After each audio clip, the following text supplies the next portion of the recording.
डोसा ले लो, मसाला डोसा ले लो, चटपटा मसाला डोसा खा लो। हेलो बुड्ढे, ओ हेलो। अबे बहरे रुको ओए, सुनाई नहीं देता क्या? हैं कब से कह रहा हूँ कि रुको रुको, लेकिन तुम अपनी धुन में चले जा रहे हो। माफ करना बाबूजी, सुन नहीं पाया। मेरा भी आप जैसा बेटा है, पढ़ लिख कर बेरोजगार है। 2 दिन से वो बीमार है, बस उसी के बारे में सोच रहा था। गलती हो गई। और गलती नहीं हुए, अच्छा हुआ कि तुमने सुना नहीं। चलो जाओ, अपने संक्रमित डोसे की दुकान कहीं और जाकर लगाओ। बीमारी फैलाने हमारे इलाके में मत आया करो। बाबूजी ले लो ना एक डोसा, सुबह से एक भी नहीं बिका है। और नहीं बिका तो मैंने कौन सा ठेका ले रखा है तुम्हारे मसाला डोसा को बिकवाने का? रामखोर कहीं का, न जाने कहाँ से आ जाते हैं। वहीं बगल से पंडित ज्ञानचंद गुजर रहे थे। उन्होंने सेठी की बातें सुनी तो उन्हें बुरा लग गया। अब बेटे ऐसा नहीं कहते, ये तुम्हारे बाप की उम्र के हैं। ओ देखो ओ पंडित, ओए ज्यादा तरफदारी मत करो, समझे? कहाँ लिखा है कि ज्यादा उम्र के लोग हरामखोर नहीं होते? एक तो बीमार बेटे का संक्रमित डोसा बेच रहा है। अगर नहीं बेचेगा तो खाएगा क्या? और बेटे का इलाज कैसे करवाएगा? अगर इलाज कराने के पैसे नहीं है तो तुम लोग बच्चे क्यों पैदा करते हो? हैं? खाने को रोटी नहीं, लेकिन हरामजादे 6-6 बिल्ले पैदा करेंगे। मूर्ख, बदमाश, क्या यही पढ़ाया लिखा है तेरे माँ बाप ने? हराम की कमाई तेरा बाप खाता होगा, हरामखोर तो तू है। चलिए पंडित जी, इसे मुंह लगाकर अपनी जुबान क्यों गंदी कर रहे हैं? जाने दीजिए, हम लोग तो पल दो पल के लिए इनसे मिलते हैं। सोचो माँ बाप कितना झेलते होंगे जिनके साथ ये रहता होगा। ज्ञानचंद और बाबूलाल वहाँ से चले जाते हैं। इधर सेठी उन लोगों की बात को अपनी प्रतिष्ठा से ले लेता है और बाबूलाल को मजा चखाने के लिए बिलुआ से जाकर मिलता है।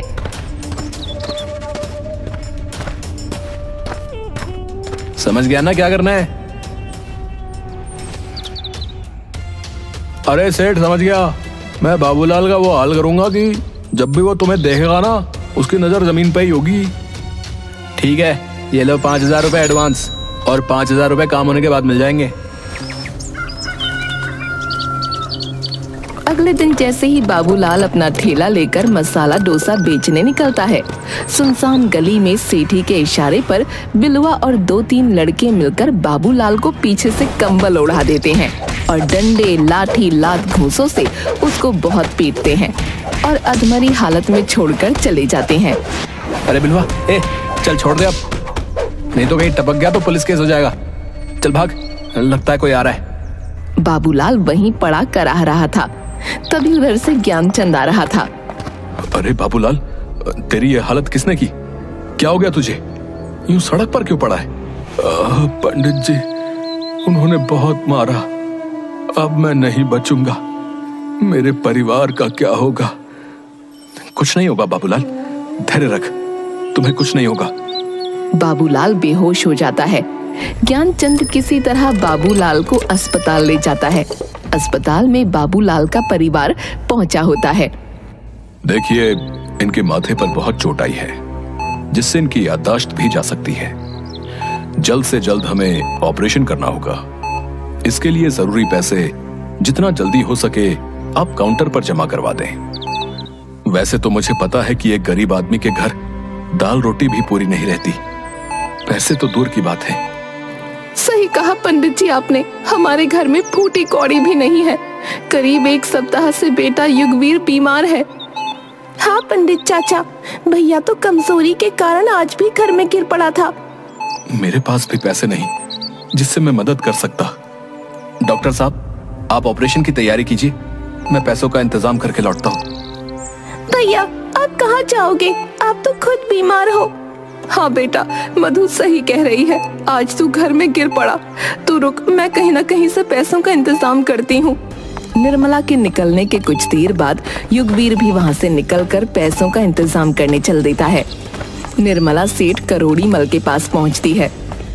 देखो सेठ जी, मैं आपके द्वार पर पहली बार आई हूँ। आंचल फैलाकर अपने पति के इलाज के लिए पैसा मांगती हूँ, जितना जल्द होगा लौटा दूंगी। देखो निर्मला, आज ही हमने एक जमीन की रजिस्ट्री करवाई है। ओह हे भगवान, अब मैं क्या करूं, कहाँ जाऊं? तुम कहो तो मैं अपने मित्र से बात करके पैसे दिलवा दूंगा, लेकिन इसके बदले तुम्हें मकान के कागज देने होंगे। नहीं, मकान हमारे पूर्वजों की एकमात्र निशानी है। ठीक है, तो पैसों का इंतजाम और कहीं से कर लो। ठीक है, जब घर वाला ही नहीं रहेगा तो घर को रख कर क्या होगा।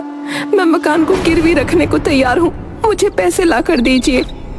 उधर युगवीर अस्पताल से निकलकर कुछ दूर गया ही था कि वो फिर से गिर पड़ता है।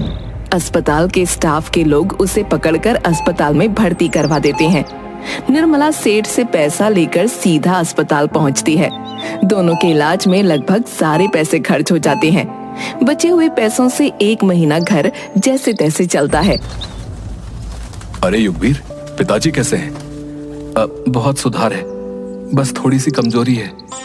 तभी निर्मला आकर बोलती है, अरे पंडित जी, घर के अंदर आइए ना।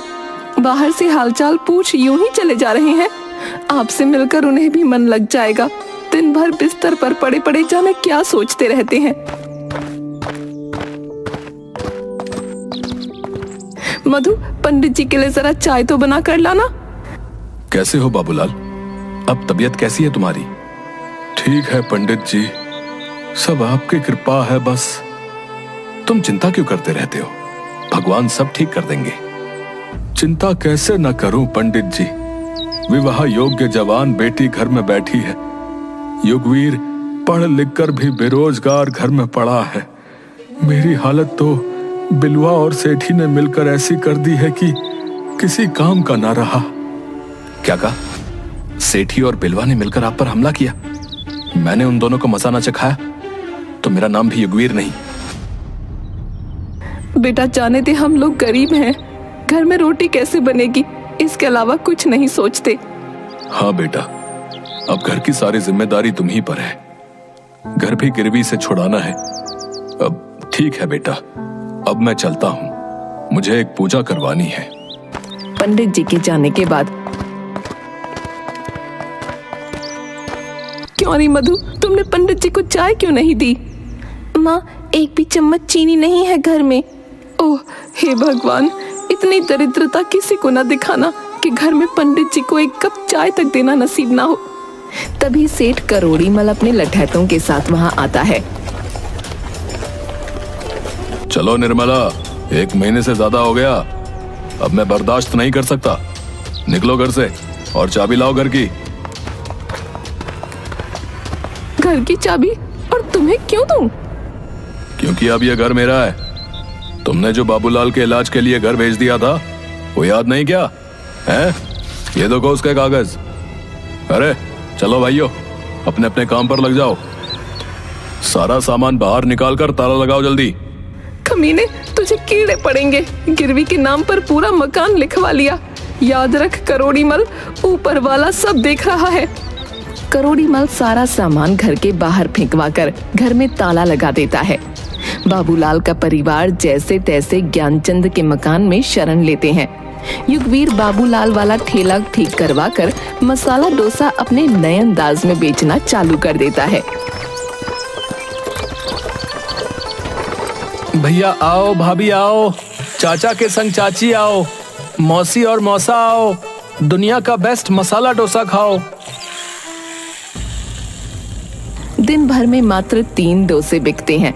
रात को लौटते समय युगवीर बरगद के पेड़ के नीचे ठेला लगाकर निराश मन से सोचता है, हे भगवान, अब क्या करूं? इतनी मेहनत के बाद मात्र 3 डोसे बिके। राशन वाले का कर्ज हो गया अलग से। बाप अपाहिज पड़ा है, बहन भी शादी लायक है, घर बार बिक चुके हैं। मैं हट्टा कट्टा होकर भी कुछ नहीं कर सकता। मुझे मर जाना चाहिए। इतने में युगवीर बांसी लगाने जा रहा था। तभी उस पर रहने वाला गधैया भूत युगवीर से बोला, मूर्ख मत बन युगवीर, क्या इससे तुम्हारा परिवार खुशहाल हो जाएगा? कौन है? सामने क्यों नहीं आते? मैं हूं गधैया भूत। इतनी जल्दी हार मान गए? सोचो, तुम्हारे पिताजी ने 20 साल से न जाने कितने दुख झेलकर तुम्हें पढ़ाया लिखाया।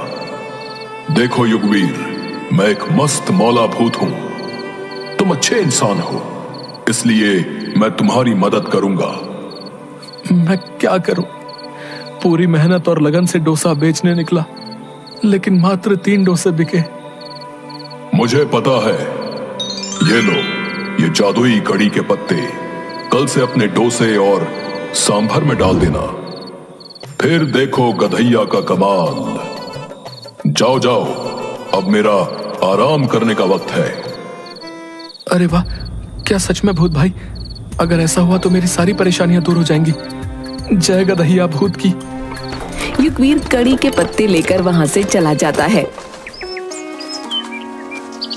और दूसरे दिन अपने डोसे और सांभर में कड़ी के पत्ते डालकर बेचने निकलता है। बन गया आज सारा माल। खुशबू तो लाजवाब आ रही है, थोड़ा चक्कर देखता हूँ। तभी थोड़ा सा सांभर कटोरी में लेकर चखता है। अरे बाप रे, इतना ज्यादा टेस्टी सांभर कैसे बन गया? वाह वाह, मजा ही आ जाएगा।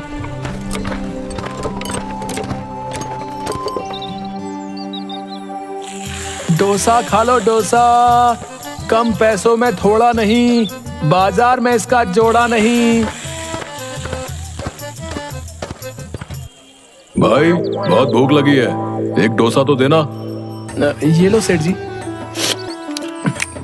तुम्हारा मसाला डोसा तो सचमुच बहुत अच्छा है। ऐसा करो, 2 डोसे और पैक कर दो भाई। तभी वहां सेठ धनीराम और व्यापारी मंगत लाल पहुंचते हैं। क्या करोड़ी, अकेले अकेले खाकर चुपचाप भाभी के लिए पैक करवा कर चल दिए? करोड़ी का दिल कितना बड़ा है, तुमसे थोड़े ही ना छुपा है धनीराम। वैसी बात नहीं है मंगतलाल, मैंने आज तक इतना टेस्टी मसाला डोसा नहीं खाया। डोसा वाले भाई, हम दोनों को भी मसाला डोसा खिलाओ। आज पहली बार है जब करोड़ी किसी की बड़ाई कर रहा है। जी सेठ जी, अभी बना देता हूँ। भाई सचमुच बहुत ही लजीज मसाला डोसा है, मेरे लिए 6 मसाला डोसा पैक कर दो। भैया मतलब क्या कहूँ, हा हा हा, शब्द नहीं मिल रहे। पहले तो तू 2-2 और डोसे मेरी ओर से सभी को खिला, और फिर उसके बाद 10 डोसे पैक कर दे। युगवीर का तुकबंदी में डोसा बेचने का अंदाज और डोसे का स्वाद जल्द ही पूरे गांव में फेमस हो जाता है। दूर दूर से लोग उसका मसाला डोसा खाने के लिए आने लगते हैं।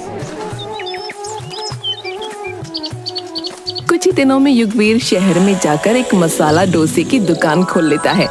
उधर डाकू चंपत सिंह के अड्डे पर जगीरा, हमारे सारे हथियार पुराने हो चुके हैं, घोड़े भी बूढ़े हो चुके हैं। इन सभी को बदलने के लिए बहुत धन की जरूरत है। गांव के सभी धनी व्यक्तियों की लिस्ट बनाओ, हम आज रात टाका डालेंगे। जी सरदार, सेठों की लिस्ट में सबसे ऊपर करोड़ी मल का नाम है। सुना है अभी उसके बाद बहुत पैसे हैं। कोई बहुत बड़ा कारखाना शुरू करने के लिए कई बैंक और पूंजीपतियों से कर्ज ले रखा है। तब तो ठीक है, हमारी सारी जरूरत के पैसे एक ही जगह मिल जाएंगे। आज रात उसके घर पर हमला करके सारी संपत्ति लूट लेनी है।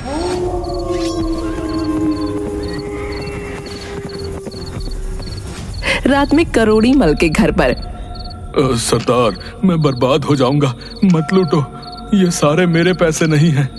तुम्हें अगर हफ्ता चाहिए तो मैं खुद पहुंचा दूंगा। देखो सेठ, मुझे जितने पैसों की जरूरत है तू अपने से नहीं पहुंचा सकता, इसलिए हमें काम करने दे। जगीरा, एक एक ईंट तक ले लो। कल अगर पैसा घटा तो मुझसे नहीं कहना। उस्ताद आप चिंता मत करो, एक चम्मच तक नहीं छूटेगी। लूट की खबर फैलते ही करोड़ी मल को कर्ज देने वाले उसकी सारी संपत्ति को नीलाम कर अपना कर्ज वसूल लेते हैं। युगवीर अपना घर भी उस नीलामी में 2 गुने दाम पर खरीद लेता है। करोड़ी मल का पूरा परिवार पाई पाई को मोहताज हो जाता है। उधर शहर में एक दिन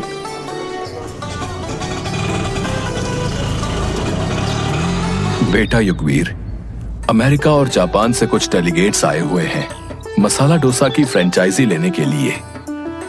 ठीक है चाचा, उनसे मिल लेंगे। पहले मधु की शादी के लिए डायमंड मर्चेंट से मिलकर शादी फाइनल कर लेते हैं। लड़का बहुत अच्छा है। आओ बैठो गाड़ी में, आप भी चलो। माँ पिताजी वहां पहुंचे हुए हैं। अब एक बात और कहनी थी, हमने वेटर के लिए जो वैकेंसी निकाली थी उसमें करोड़ीमल और उसके बेटे सेठी का भी सीवी आया हुआ है। उन्हें क्या करना है?